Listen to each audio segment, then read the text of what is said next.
Good morning to all of you. जैसा कि आप सभी को पता है, क्विक रिव्यू के रूप में यहाँ पर हम लोग चर्चा कर रहे हैं साइंस प्रैक्टिस सेट। ये एग्जामिनेशन के पॉइंट ऑफ व्यू से कि वनडे एग्जामिनेशन जितने भी होते हैं, चाहे वो बीपीएससी का पीटी हो, यूपीपीएससी का पीटी हो, जेपीएससी हो, साथ ही साथ एसएससी का एग्जामिनेशन हो, इन सभी में प्रश्न पूछने का पैटर्न लगभग एक जैसा होता है। तो इस कारण से यहाँ पर हम लोग एक महत्वपूर्ण प्रैक्टिस बुक को लिए हैं। याद रखें, ये सभी प्रश्न जो है एग्जामिनेशन में रिपीट होते रहते हैं। इसका पहला प्रैक्टिस सेट हम लोग कवर कर चुके हैं, जिसमें से लगभग 100 प्रश्नों को हम लोगों ने कवर किया है। वो प्लेलिस्ट पर उपलब्ध है। अगर आप उसे नहीं देखे हैं तो प्लेलिस्ट से जा करके उस वीडियो को आप अवश्य देख लें। आपसे एक गुजारिश है कि अगर ये वीडियो पसंद आए तो कृपया लाइक करें और सब्सक्राइब नहीं किए तो सब्सक्राइब अवश्य करें। तो शुरुआत करते हैं आज के पहले प्रश्न से। प्रश्न है कि विक्रम साराभाई स्पेस सेंटर कहाँ स्थित है? तो इसका उत्तर ऑप्शन ए होगा, तिरुवनंतपुरम। विक्रम साराभाई स्पेस सेंटर तिरुवनंतपुरम में स्थित है। अगला प्रश्न है कि कवकों का अध्ययन क्या कहलाता है? तो इसका उत्तर है माइकोलॉजी। दूसरा प्रश्न है, सिक्कों का अध्ययन क्या कहलाता है? न्यूमिस्मेटिक। न्यूमिस्मेटिक है, सिक्कों के अध्ययन को कहते हैं। अगला प्रश्न है कि सेलुलर और मॉलिकुलर जीव विज्ञान केंद्र कहाँ स्थित है?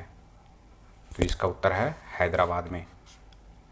नेक्स्ट है, centre for DNA fingerprint and diagnostic अवस्थित है, ये कहाँ स्थित है? तो उत्तर होगा हैदराबाद। ये भी एग्जामिनेशन में अक्सर पूछे जाते हैं। नेक्स्ट प्रश्न है, आधुनिक वर्गीकरण का पिता किसे कहा जाता है? तो उत्तर है लीनियस को, कैरोलस लीनियस। नेक्स्ट है, कोशिका का अध्ययन क्या कहलाता है? उत्तर है साइटोलॉजी। प्रश्न है कि कोशिका सिद्धांत का प्रतिपादन किसने किया था? तो उत्तर है स्लाइडेन एवं श्वान ने कोशिका सिद्धांत का प्रतिपादन किया था। नेक्स्ट प्रश्न है, शैवालों का अध्ययन क्या कहलाता है? उत्तर है फाइकोलॉजी। ये भी एग्जामिनेशन में रिपीट होने वाले क्वेश्चन है। अगला प्रश्न है, नेशनल केमिकल लेबोरेटरी कहाँ स्थित है? तो उत्तर है पुणे में। प्रश्न है, मलेरिया रिसर्च सेंटर कहाँ स्थित है? तो उत्तर होगा दिल्ली। नेक्स्ट है कि नेत्र रोग का चिकित्सक क्या कहलाता है? तो उत्तर होगा ऑप्थाल्मोलॉजिस्ट। प्रश्न है कि वेटनरी रिसर्च इंस्टीट्यूट कहाँ स्थित है? तो उत्तर होगा इसका इज्जतनगर। इज्जतनगर कहाँ है? तो उत्तर प्रदेश में है। अगला प्रश्न है, किस विज्ञान में पक्षियों से संबंधित अध्ययन किया जाता है?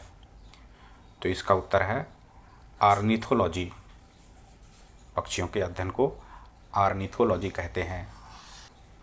अगला प्रश्न है, प्लाज्मा अनुसंधान संस्थान कहाँ स्थित है? उत्तर है गांधीनगर। नेक्स्ट है कि राष्ट्रीय डेयरी अनुसंधान संस्थान कहाँ है? तो इसका उत्तर है करनाल। करनाल कहाँ है? तो हरियाणा में है। अगला प्रश्न है, वायरस का अध्ययन कहलाता है, ये भी एग्जामिनेशन में पूछे जाने वाले प्रश्न है। तो उत्तर होगा इसका वायरोलॉजी। अगला प्रश्न है कि भाभा परमाणु अनुसंधान केंद्र बार्क कहाँ अवस्थित है? उत्तर है ट्रॉम्बे में। ट्रॉम्बे कहाँ है? तो महाराष्ट्र में है। महाराष्ट्र बोले तो मुंबई में। अगला प्रश्न है कि नेशनल ब्रेन रिसर्च सेंटर ये कहाँ स्थित है? तो उत्तर होगा गुड़गांव में, हरियाणा में। नेक्स्ट प्रश्न है, जीवों में पाए जाने वाले रोगों का अध्ययन क्या कहलाता है? तो उत्तर होगा इसका पैथोलॉजी। प्रश्न है, कीटों से संबंधित विज्ञान की शाखा कहलाती है? तो उत्तर है इसका एंटोमोलॉजी। अगला प्रश्न है, जीव विज्ञान शब्द का प्रयोग सर्वप्रथम किसने किया था? तो इसका उत्तर है लेमार्क एवं ट्रेविरेनस ने सर्वप्रथम जीव विज्ञान का प्रयोग किया था। प्रश्न है, चिकित्सा शास्त्र का जनक किसे कहा जाता है? तो इसका उत्तर है हिप्पोक्रेटस को चिकित्सा शास्त्र का जनक कहते हैं। नेक्स्ट है कि सेंटर फॉर एडवांस टेक्नोलॉजी जिसे कि कैट कहते हैं कहाँ स्थित है? तो इसका उत्तर होगा इंदौर। अगला प्रश्न है कि मधुमक्खी पालन संबंधित है? तो उत्तर होगा एपीकल्चर से। प्रश्न है कि भूकंपों का अध्ययन कहलाता है? तो उत्तर होगा सिस्मोलॉजी। ये भी प्रश्न आपको बीपीएससी या फिर कहें तो रेलवे वगैरह में अक्सर रिपीट होते हैं, है ना। अगला प्रश्न है कि आधुनिक वनस्पति विज्ञान का जनक किसे कहा जाता है? तो उत्तर होगा कैरोलस लिनियस को आधुनिक वनस्पति विज्ञान का जनक कहते हैं। नेक्स्ट है कि जंतु विज्ञान का जनक किसे कहा जाता है? तो उत्तर होगा अरस्तु को, अंग्रेजी में अरिस्टोटल कहते हैं, इन्हें जंतु विज्ञान का जनक कहते हैं। तो याद रखना है आधुनिक वनस्पति विज्ञान जिसे कि बोटनी कहते हैं वो होगा कैरोलस लिनियस, और जंतु विज्ञान तो वहाँ पर होगा अरस्तु, मिस्टेक नहीं करना है। अगला प्रश्न है कि ट्रेडमिल टेस्ट कौन सी चिकित्सा से संबंधित है? यानी हृदय से, हार्ट से रिलेटेड है, इसमें हार्ट रेट को मापा जाता है। प्रश्न है होमोसेपियंस किसका वैज्ञानिक नाम है? स्वाभाविक है मनुष्य का होगा। प्रश्न है सपनों का अध्ययन क्या कहलाता है? तो उत्तर है अनीरोलॉजी। अगला प्रश्न है कि केंद्रीय वनस्पति अनुसंधान संस्थान कहाँ अवस्थित है? यहाँ पर बोटनी से जुड़ा हुआ जो अनुसंधान होता है वो संस्थान कहाँ अवस्थित है ये बताना है। तो इसका उत्तर है लखनऊ में। अगला प्रश्न है फलों का अध्ययन क्या कहलाता है? उत्तर है पोमोलॉजी। प्रश्न है कि मानव विकास का अध्ययन क्या कहलाता है? उसका होगा एंथ्रोपोलॉजी। प्रश्न है ऑस्टियोलॉजी किसका अध्ययन है? तो उसका उत्तर है अस्थियों का अध्ययन, बोन्स के अध्ययन को ऑस्टियोलॉजी कहते हैं। प्रश्न है केंद्रीय औषधि अनुसंधान संस्थान कहाँ अवस्थित है? तो उसका उत्तर है लखनऊ में। अगला प्रश्न है केंद्रीय चावल अनुसंधान संस्थान कहाँ अवस्थित है? उत्तर होगा कटक। अब चूंकि चावल पर रिसर्च एंड डेवलपमेंट होते रहता है ना, इस कारण से ये प्रश्न भी इम्पोर्टेंट बन जाता है कि केंद्रीय चावल अनुसंधान संस्थान कहाँ अवस्थित है वो बताएं। तो कटक अगर पूछ दे किस राज्य में है तो इसका उत्तर होगा ओडिशा, ओडिशा में है कटक। प्रश्न है कि कीटों का अध्ययन क्या कहलाता है? तो इसका उत्तर है एंटोमोलॉजी, एंटोमोलॉजी कहते हैं कीटों के अध्ययन को। चलते हैं नेक्स्ट प्रश्न पर। प्रश्न है कि हाइड्रोजन बम किस अभिक्रिया पर आधारित है? तो इसका उत्तर होगा नाभिकीय संलयन। अगला प्रश्न है कि परमाणु बम किस अभिक्रिया पर आधारित है? तो यहाँ पर इस स्थिति में उत्तर होगा ऑप्शन डी, नाभिकीय विखंडन। अब चूंकि वर्तमान में कई ऐसे देश थे जिसमें कि परमाणु बम की धमकी दिया जा रहा था, इस कारण से यहाँ से भी प्रश्न पूछा जा सकता है। प्रश्न है कि रडार के आविष्कारक कौन है? तो उसका उत्तर है ऑप्शन सी, अल्बर्ट टेलर, है ना, इन्होंने रडार के आविष्कार किया था। अगला प्रश्न है न्यूट्रॉनों की खोज किसने की थी? तो इसका उत्तर है पाउली ने। याद रखें यहाँ पर न्यूट्रॉनों की बात किया जा रहा है। अगला प्रश्न है कि आवर्त के नियम की खोज किसने की थी? तो इसका उत्तर होगा मेंडलीफ ने आवर्त के नियम की खोज की थी। प्रश्न है कि प्रथम नाभिकीय रिएक्टर किसके निर्देशन में बनाया गया? उत्तर होगा एनरिको फर्मी। प्रश्न है कि प्रथम हाइड्रोजन बम कब बनाया गया? तो उत्तर होगा 1952 में। प्रथम हाइड्रोजन बम 1952 में बनाया गया था। अगर पूछ दे किस कंट्री के द्वारा ये बनाया गया तो उत्तर होगा यूएसए, अमेरिका ने बनाया था। अगर पूछ दे इस परीक्षण जो किया गया था हाइड्रोजन बम का उसे नाम क्या दिया गया था तो उत्तर होगा आईवी माइक। प्रशांत महासागर में विस्फोट करके हाइड्रोजन बम को टेस्ट किया गया था। हाइड्रोजन बम के जनक अगर पूछते कौन होगा तो वहाँ पर होगा एडवर्ड टेलर। एडवर्ड टेलर को हाइड्रोजन बम के जनक माना जाता है। चलते हैं अगले प्रश्न की ओर। प्रश्न है प्रोटॉन किस प्रकार का कण है? तो उत्तर होगा धन आवेश युक्त। नेक्स्ट है कि इलेक्ट्रॉन किस प्रकार का कण है? तो इसका उत्तर है ऋण आवेश युक्त। न्यूट्रॉन की चर्चा करें कि ये किस प्रकार का कण है तो आवेशहीन ये होता है। अगला प्रश्न है कि परमाणु आविष्कार किसने किया था? ऑप्शन है ऑटो हॉर्न ने। प्रश्न है कि प्रथम परमाणु बम कब बनाया गया था? तो उत्तर होगा 1945। ये ऑब्वियस है, नागासाकी और जापान इसका उदाहरण है। प्रश्न है इलेक्ट्रॉन की खोज किसने की थी? तो 13 का उत्तर है ऑप्शन सी, जे थॉमसन ने। प्रश्न है प्रोटॉन की खोज किसने की थी? तो उत्तर है गोल्डस्टीन ने। अगला प्रश्न है कि न्यूट्रॉन की खोज किसने की थी? उत्तर है जेम्स चैडविक ने। प्रश्न है पोलियो के टीके का खोज किसने किया था? उत्तर है option B Jonas Salk. ये भी इंपॉर्टेंट क्वेश्चन है। अगला प्रश्न है डायनामाइट के आविष्कारक कौन थे? Alfred Nobel. अगला प्रश्न है कि पॉजिट्रॉन की खोज किसने की थी? उत्तर है एंडरसन। इन्होंने पॉजिट्रॉन की खोज की थी। प्रश्न है निम्नलिखित में किसकी वैधता क्षमता अधिक है? तो इसका उत्तर है गामा किरणों की। प्रश्न है टेलीफोन का आविष्कार किसने किया था? उत्तर है अलेक्जेंडर ग्राहम बेल ने। अगला प्रश्न है कि सोलर सिस्टम को किसने खोजा? उत्तर होगा कॉपरनिकस। इन्होंने सर्वप्रथम सोलर सिस्टम के बारे में जानकारी दिया था। प्रश्न है कि नाभिकीय विखंडन में ट्रिगर क्या है? तो इसका उत्तर है न्यूट्रॉन। प्रश्न है कि क्वांटम सिद्धांत किसने दिया था? उत्तर है मैक्स प्लांक ने। प्रश्न है रेडियोधर्मिता का आविष्कार किसने किया था? उत्तर होगा हेनरी बेकुरल। इन्होंने रेडियोधर्मिता का आविष्कार किया था। प्रश्न है कि प्रसिद्ध बिग बैंग थ्योरी किस मुख्य सिद्धांत पर आधारित है? उत्तर है डॉपलर प्रभाव पर। प्रश्न है इनमें से कौन सूक्ष्म तत्व है? उत्तर है हाइड्रोजन। अगला प्रश्न है भारत का प्रथम परमाणु रिएक्टर किस नाम से जाना जाता है? उत्तर है इसका अप्सरा, है ना। भारत के ये प्रथम परमाणु रिएक्टर है। प्रश्न है इलेक्ट्रॉन के आवेश का निर्धारण किसने किया था? उत्तर होगा मिलिकॉन ने। अगला प्रश्न है परमाणु में अवस्थित सबसे हल्का कण क्या है?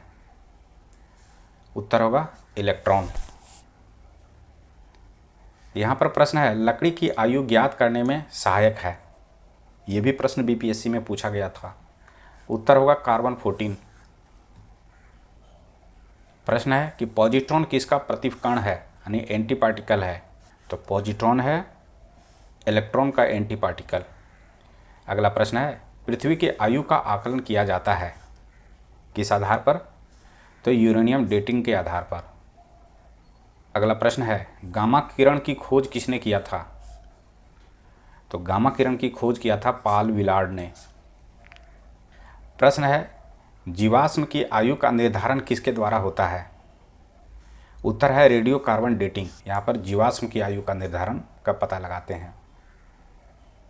अगला प्रश्न है पोलोनियम की खोज किसने की थी? उत्तर है मेरी क्यूरी ने। प्रश्न है अक्रिय गैसों की खोज करने का श्रेय किसे प्राप्त है? उत्तर है रैमजे को, है ना। इन्होंने ही अक्रिय गैसों के बारे में पता लगाया था। याद रखना है रैमजे। प्रश्न है डायनामाइट बनाने में किस गैस का प्रयोग किया जाता है? तो उत्तर होगा इसका नाइट्रोग्लिसरीन का। याद रखना है डायनामाइट के आविष्कारक का नाम तो पता होता है, लेकिन यहाँ पर किस गैस का प्रयोग होता है इसे भी जानना जरूरी है। तो नाइट्रोग्लिसरीन होगा। प्रश्न है हाइड्रोजन बम किसने विकसित किया था? अगला प्रश्न है कि परमाणु बम का विकास किसने किया? उत्तर होगा जे रॉबर्ट ओपनहीमर ने। ओपनहीमर के ऊपर में अभी एक हॉलीवुड में मूवी आई थी। तो याद रखना है परमाणु बम का संबंध है ओपनहीमर से। प्रश्न है कि उत्तल दर्पण द्वारा बना प्रतिबिंब क्या होता है? तो इसका उत्तर है ऑप्शन सी काल्पनिक तथा सीधा। कहाँ भागिएगा, ये सभी प्रश्न जो है एग्जामिनेशन में रिपीट होते रहता है। आप कोचिंग में पैसा देते रहिए, कोचिंग वाले आपको 200 का महीना 400 का महीना विश्व गुरु बनकर आपको ठगते रहेगा।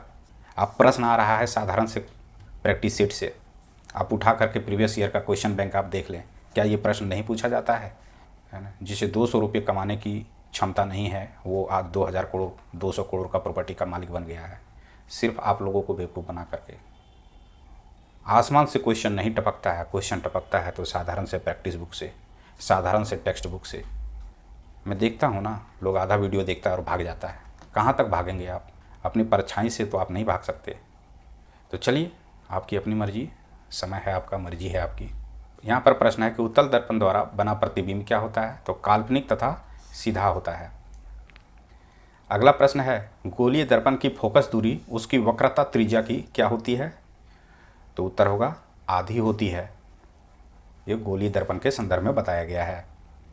अगला प्रश्न है कि हजामत बनाने के लिए किस दर्पण का प्रयोग किया जाता है? उत्तर है अवतल दर्पण का प्रयोग किया जाता है। ये हजामत बनाने में जो दर्पण का प्रयोग होता है। अगला प्रश्न है, द्रव का सापेक्षिक घनत्व मापा जाता है? तो उत्तर है हाइड्रोमीटर से। नेक्स्ट है, दूध की शुद्धता किस यंत्र से मापी जाती है? उत्तर है लैक्टोमीटर से। अगला प्रश्न है कि मोटर गाड़ी के चालक के सामने लगा रहता है? उत्तर होगा उत्तल दर्पण, है ना। जो सामने का मिरर होता है वो उत्तल दर्पण होता है। नेक्स्ट है, फोटोग्राफिक कैमरे का अभिदृश्यक होता है? उत्तर है ऑप्शन बी उत्तल लेंस। अगला प्रश्न है, पानी में हवा का बुलबुला किस तरह कार्य करता है? उत्तर है अवतल लेंस के रूप में। नेक्स्ट है कि वायुमंडल की आर्द्रता मापी जाती है? उत्तर है हाइड्रोमीटर से, है ना, याद रखना है। नेक्स्ट है कि भूकंप मापी यंत्र को क्या कहते हैं? तो इसका उत्तर है सिस्मोग्राफ। प्रश्न है, ध्वनि की तीव्रता मापी जाती है? तो उत्तर होगा डेसिबल में। अगला प्रश्न है, मानव रेटिना पर बना प्रतिबिंब कैसा होता है? ये बताना है। तो उत्तर है वास्तविक होता है एवं उल्टा होता है। लोग उल्टा तो समझते हैं लेकिन वास्तविक को भूल जाते हैं। प्रश्न है, जब कोई वस्तु दो समानांतर समतल दर्पण के बीच रखी जाती है तो बने हुए प्रतिबिंब की संख्या कितनी होगी? अब ये बताइए। तो इसका उत्तर होगा अनंत, है ना। जब कोई वस्तु को दो समानांतर समतल दर्पण के बीच रखी जाती है तो प्रतिबिंबों की संख्या अनंत हो जाती है। प्रश्न है, हृदय की गति सुनने के लिए किस यंत्र का प्रयोग किया जाता है? उत्तर है स्टेथोस्कोप, है ना, जिसे आला कहते हैं हिंदी में बोलचाल की भाषा में, वो स्टेथोस्कोप है। प्रश्न है कि वायुमंडलीय दाब की माप की जाती है? उत्तर होगा ऑप्शन डी बैरोमीटर से, है ना। बैरोमीटर से क्या करते हैं? तो वायुमंडल का दाब को मापने का कार्य करते हैं। प्रश्न है कि सरल सूक्ष्मदर्शी में वस्तु को रखा जाता है? तो उत्तर होगा लेंस और प्रकाश केंद्र के बीच में।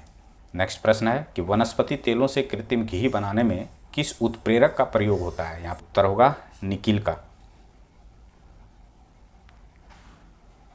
अगला प्रश्न है कि अमोनिया गैस बनाने की हैवर विधि में किस उत्प्रेरक का प्रयोग किया जाता है?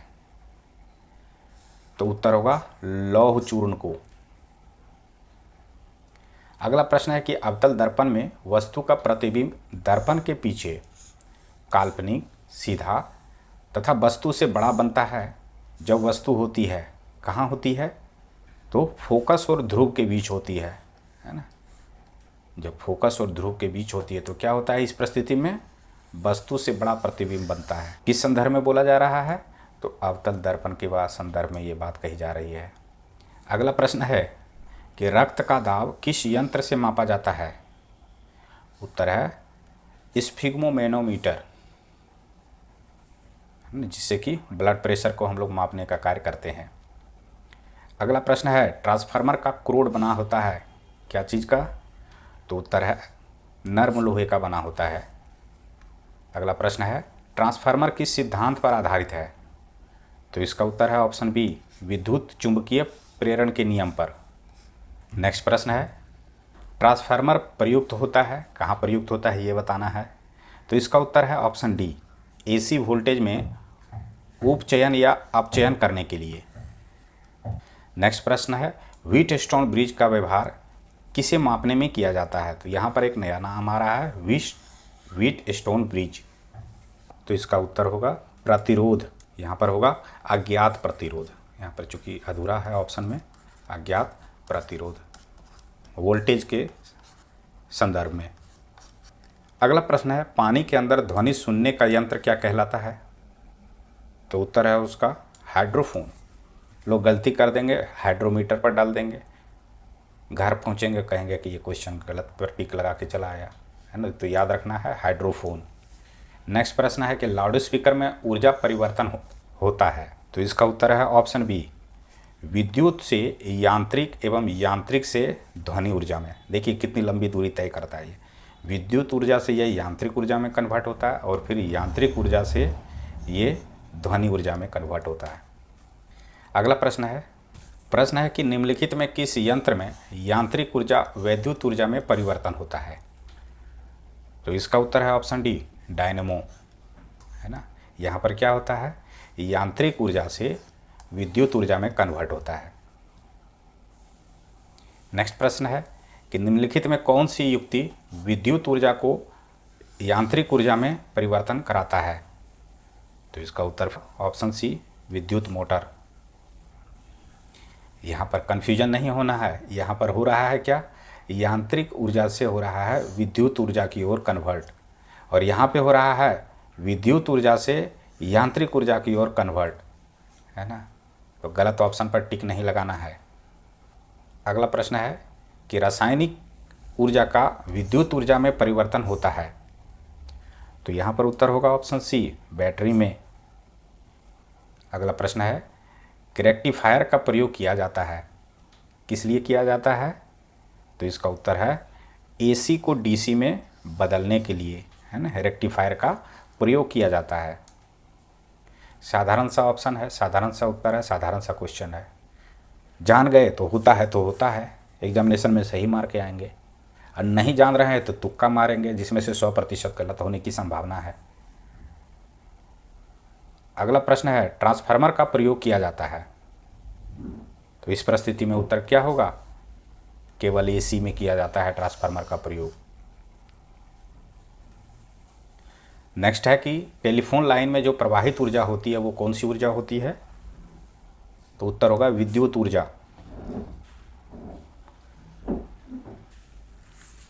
तो इसका उत्तर होगा रासायनिक ऊर्जा होती है ना, शुष्क सेल में रासायनिक ऊर्जा होती है। अगला प्रश्न है कौन सा यंत्र उच्च एसी वोल्टेज को निम्न एसी वोल्टेज में या निम्न एसी वोल्टेज को उच्च एसी वोल्टेज में बदलता है, तो इसका उत्तर है ऑप्शन डी, ट्रांसफार्मर। तो इस प्रकार से हम लोगों ने यहाँ पर लगभग 100 प्रश्नों का एमसीक्यू की चर्चा किया, जो कि सभी प्रश्न है एग्जामिनेशन पॉइंट ऑफ व्यू से बहुत ही महत्वपूर्ण। याद रखें ये सभी प्रश्न या तो बीपीएससी हो या फिर जेपीएससी हो, चाहे यूपीपीएससी हो या फिर रेलवे हो, सभी में इसी तरह के क्वेश्चन पूछे जाते हैं।